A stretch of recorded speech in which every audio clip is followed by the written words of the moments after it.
So అడుగడుగున ఇక్కడ స్వామివారి చేతిపైన ఇంకొక చేతిపైన అన్ని చేతులపైన ప్రత్యేకంగా కనిపిస్తున్నారు.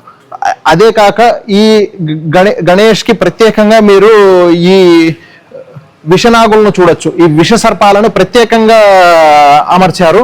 అంటే గణేష్ తన తండ్రి గారితో కలిసి ఉంటున్నప్పుడు, ఇదిగోండి ఇక్కడ ఈశ్వరుని చూపిస్తున్నారు, తన తండ్రి గారితో కలిసి ఉన్నప్పుడు తన తండ్రి గారికి ఆభరణాలైన ఈ పాములను చూపిస్తూ ఉన్నారు.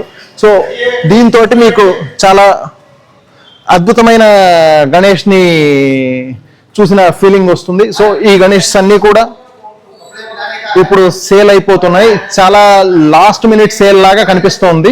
సో ఇప్పుడు మీరు చూసారంటే చాలా మంది వెంటనే వస్తూ ఉన్న వాళ్ళు పోతూ ఉన్న వాళ్ళు కనిపిస్తూనే ఉన్నారు. సో ఇంకా కూడా వేరే గణేష్లను చూద్దాం రండి. ఇదిగోండి సూర్య భగవానుడు, ఆయన